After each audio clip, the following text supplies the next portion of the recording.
Hello दोस्तों, नमस्कार। मैं अवधेश कुमार और मैं एक नई वीडियो के साथ आपकी सेवा में पुनः उपस्थित हूं। दोस्तों, आज हम लोग बात करेंगे कि अपराध की आवश्यकता क्या होते हैं। तो दोस्तों, वीडियो को स्टार्ट करने से पहले आप लोग से पुनः अनुरोध करते हैं कि चैनल को सब्सक्राइब, वीडियो को लाइक, कमेंट और शेयर जरूर करते रहें ताकि आने वाले वीडियो का नोटिफिकेशन आपको सबसे पहले मिल सके। तो चलिए दोस्तों, अब वीडियो को स्टार्ट करते हैं। अपराध के आवश्यक तत्व। तो दोस्तों, अपराध के 4 आवश्यक तत्व होते हैं। पहला है मानव, दूसरा है दुराशय, तीसरा अपराधिकृत, उसके बाद है मानव व समाज को क्षति।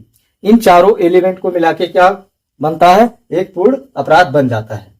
तो इसीलिए इन चारों को क्या कहा गया? अपराध के आवश्यक तत्व।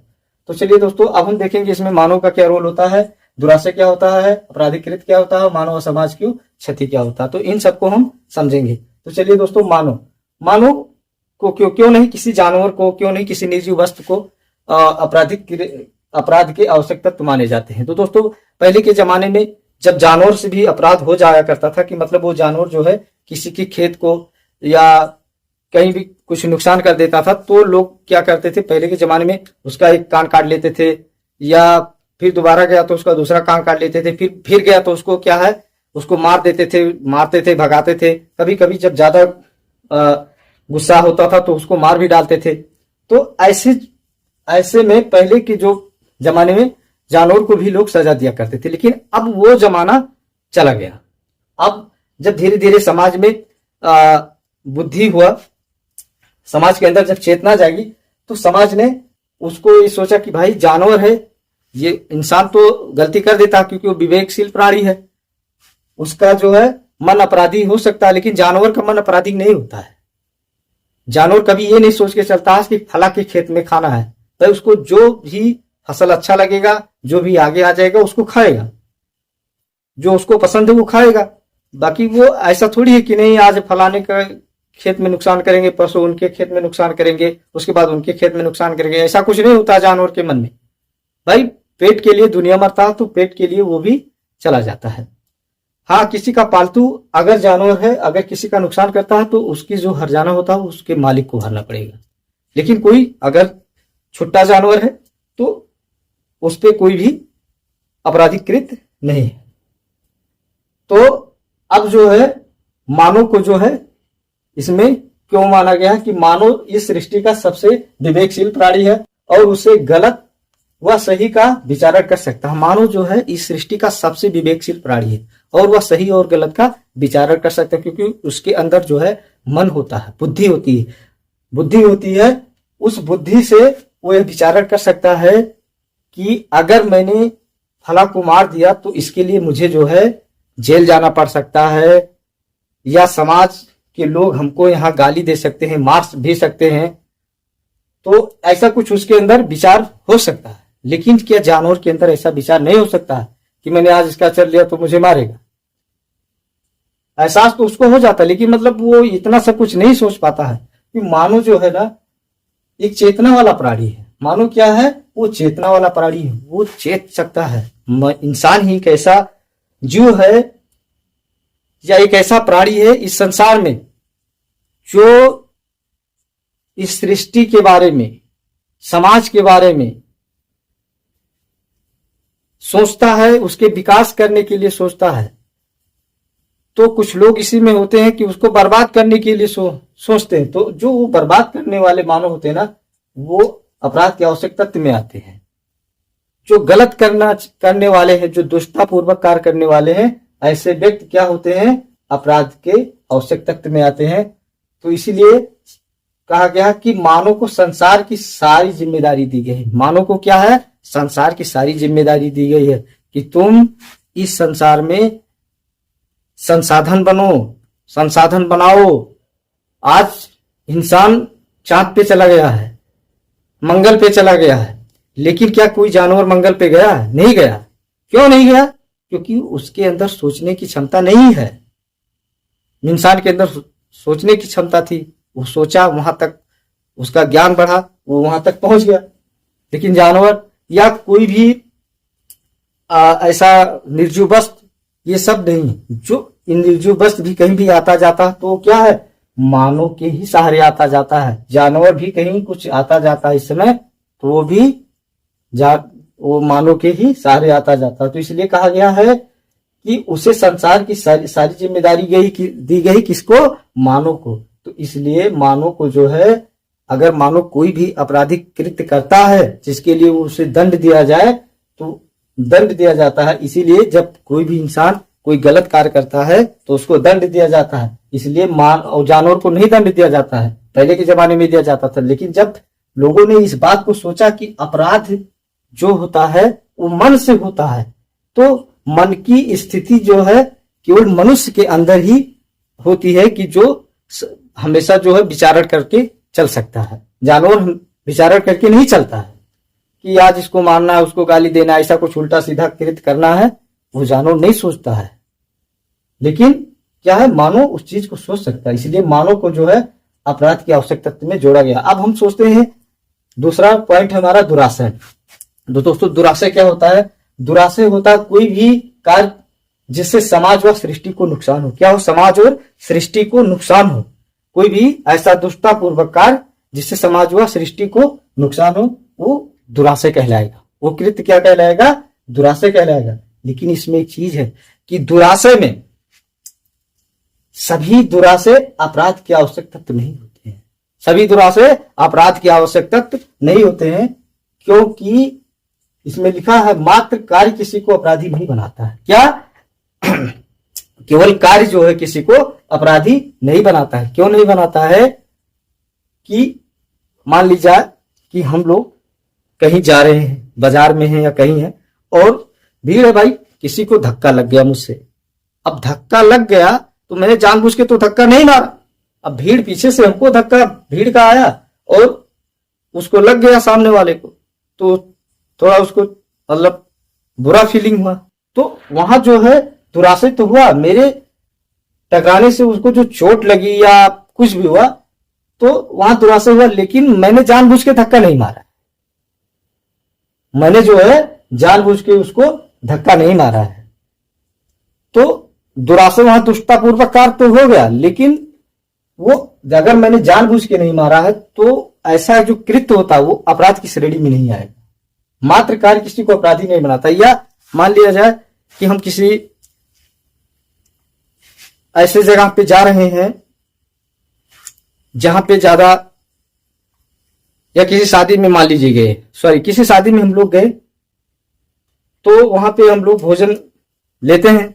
अब भोजन लेने के बाद लेके आए और भोजन जो हम खा रहे हैं, लेकिन अचानक जो है पत्तल टूट के गिर जाता है और दूसरे व्यक्ति के ऊपर वो भोजन लग जाता है। मतलब उसका कपड़ा दूसरे व्यक्ति का जो मेरे बगल में बैठ के खड़ा होकर खा रहा, उस व्यक्ति के ऊपर वो भोजन गिर जाता है। अब उसमें जो पत्तल कमजोर रहा होगा, टूट गया। लेकिन अब मैंने जानबूझ के थोड़ी उसके ऊपर गिरा दिया है, भाई गिर गया तो गिर गया, लेकिन वहां मैं अपराध थोड़ी किया हूं। अगर मैं जान के गिरा देता कि नहीं अभी ले चलते हैं उसके ऊपर, जानबूझ के गिरा देंगे, या बाजार में गए थे ना तो बाजार में हम जानबूझ के किसी को धक्का मारते तो वहां पे मैं अपराध करता। वहां जो दुराशय होगा ना, उस दुराशय को अपराध की श्रेणी में जोड़ा जाएगा। लेकिन जब ऐसे दुराशय को अपराध की श्रेणी में नहीं जोड़ा जाएगा कि जिसमें मेरा मन ना हो कि मैं ऐसा कुछ गलत कार्य करूं, मैं किसी को धक्का नहीं मारना चाहा लेकिन धक्का लग गया, तो वो अपराध नहीं होगा।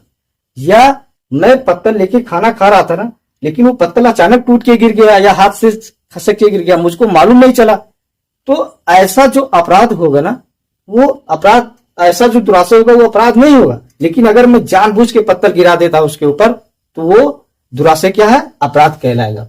तो यही कह रहा है कि मात्र कार्य किसी को अपराधी नहीं बनाता, बल्कि उसका मन भी अपराधी होना चाहिए। वही बोल रहा हूं ना कि अगर मैं जानबूझ के उसके ऊपर पत्थर गिरा देता तो वो क्या होता कि वो अपराध की श्रेणी में आता। वही बोल रहा कि मेरी इच्छा के विरुद्ध मेरे द्वारा किया गया कार्य मेरा नहीं है, मेरे इच्छा के विरुद्ध मेरे द्वारा किया गया कार्य मेरा नहीं है। दुराशय में अगर आपने कोई भी, मान लीजिए कि कोई आदमी आया, आप सोए हुए हैं या बैठे हुए हैं, आपके ऊपर आया, बंदूक रख दिया, बोला कि तुम अपने घर में किसी को मारो नहीं तो हम तुम्हें जान से मार देंगे, या ले गया बुला के किसी आपके दोस्त के पास, बोला आप उसको मारो नहीं तो हम आपको मार देंगे। अब अगर आप उस समय उसको नहीं मारते हो तो वो आपको मार देगा, ये श्योर है। आपके ऊपर बंदूक रखा है, आपके पास इतना टाइम भी नहीं है कि आप पुलिस को कंप्लेंट करो, ऐसा कुछ।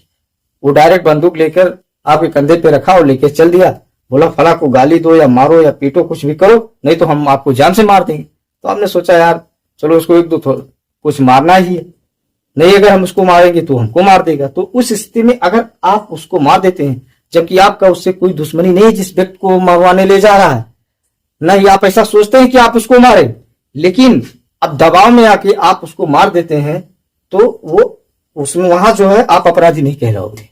क्यों नहीं कहलाओगे? कि आपके मेरे इच्छा के विरुद्ध, मेरे द्वारा किया गया कार्य मेरा नहीं, आपके जो इच्छा है ना ऐसा कृत करने का नहीं है, लेकिन आपकी इच्छा के विरुद्ध कोई अन्य व्यक्ति करवा रहा है, तो उसका दोषी जानते हो कौन होगा? वो अन्य व्यक्ति जो आपके ऊपर बंदूक रखवा के ना ये कह रहा क्या फला कुमार, तो वो क्या है? दुराशय तो होगा, लेकिन उसमें आप अपराधी नहीं होंगे। अपराधी वो होगा जिस व्यक्ति ने करवाया। या मान ली जाए कि मैं कहीं जा रहा हूं और पैदल जा रहा हूं और मैं फिसल के जो है किसी दूसरे व्यक्ति के ऊपर गिर पड़ा, वो भी व्यक्ति उसको भी चोट लग गया और मैं फिसल के गिरा, और मेरे सामने एक व्यक्ति है वो मैं उसके ऊपर गिर पड़ा।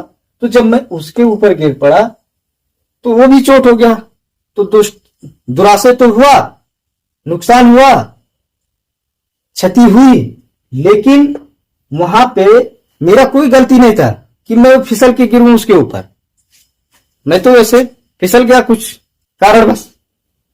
तो वही कह रहा कि मेरे इच्छा के विरुद्ध मैं जानबूझ के नहीं फिसला, लेकिन मैं अपने विवेक से नहीं फिसला कि मैं जानबूझ के किसी के ऊपर गिर जाऊं, लेकिन अब मैं किसी जगह पे फंस गया या मेरा पैर कहीं फंस गया और मैं गिर गया, तो वहां मेरी इच्छा के विरुद्ध मेरे द्वारा किया गया कार्य मेरा नहीं। तो वही बोल रहा है कि जो आपके इच्छा के विरुद्ध कार्य हो, जो आप नहीं चाहते हैं करना और हो जाता है, ऐसे कार्य को आपराधिक कार्य नहीं कहा जाएगा। अगर होता है तो आप उस पे दोषी नहीं ठहराए जाओगे। उसके बाद लेकिन आपको साबित करना पड़ेगा। उसके बाद जो है मानो वह समाज को क्षति नहीं, उसके बाद है आपराधिक कृत्य। तीसरा, आपराधिक कृत्य क्या होता है? आपराधिक कृत्य होता है आपराधिक मानव आचरण का परिमाण है। आपराधिक मानव मतलब आपराधिक व्यक्ति जो है, उसके आचरण से आप जान जाओगे कि ये व्यक्ति गलत है। वो अपना प्रमाण खुद दे देता है। एक आपराधिक व्यक्ति क्या है? अपना प्रमाण खुद दे देता है कि मैं गलत हूं। किसी भी व्यक्ति के आशय द्वारा किया गया दुराशय कृत्य आपराधिक कृत्य कहलाता है। बोल रहा है कि किसी व्यक्ति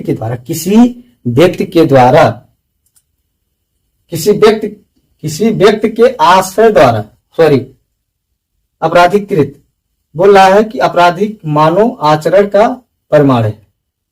मानव जो है, आपराधिक मानव के आचरण से ही आप उसको पहचान लेंगे कि ये व्यक्ति अपराधी है या अपराध कर रहा है। उसके बाद है किसी व्यक्ति के आशय द्वारा किया गया दुराशय कृत्य आपराधिक कृत्य कहलाता है। बोल रहा किसी व्यक्ति के आशय द्वारा, किसी व्यक्ति के आशय का मतलब जो उस व्यक्ति के मन में भावना चल रही है, मन में जो भावना चल रही है उसके द्वारा किया गया दुराशय, उसके द्वारा किया गया दुष्टता पूर्वक कार्य, उसके द्वारा किया गया दुष्टता पूर्वक कार्य आपराधिक कृत्य कहलाता है।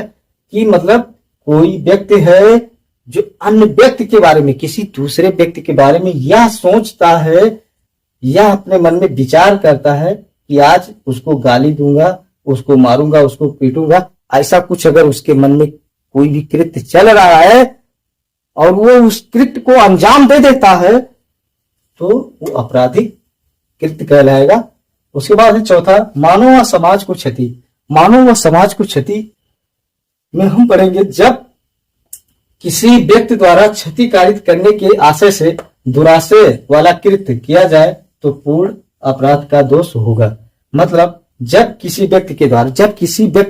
कोई व्यक्ति है ना जो आपराधिक कृत्य करता है या किसी को क्षति या नुकसान पहुंचाना चाहता है, किसी मानव को या मानव या समाज को जब वो क्षति या नुकसान पहुंचाना चाहता है, चाहे वो गाली दे, भाई गाली दोगे उसकी भावना को क्षति हुई, किसी को मारोगे उसके तो भी उसको दर्द होगा, तो या किसी को कुछ भी करोगे, किसी का नुकसान करोगे, चोरी करोगे, तो मतलब कुछ ना कुछ जो आप दुष्टता पूर्वक कार्य जो आपराधिक कृत्य में आते हैं, ऐसे जब किसी व्यक्ति द्वारा क्षति मतलब नुकसानकारी करने के लिए, करने के आशय से मतलब गलत भावना के साथ दुराशय मतलब दुष्टता पूर्वक कार्य वाला कृत्य किया जाता है, तो वह पूर्ण अपराधी कहलाता है। कि जब कोई भी व्यक्ति के द्वारा किसी को नुकसान करने के मन से दुष्टता पूर्वक कार्य किया जाता है, तो ऐसे कार्य को क्या कहा जाता है?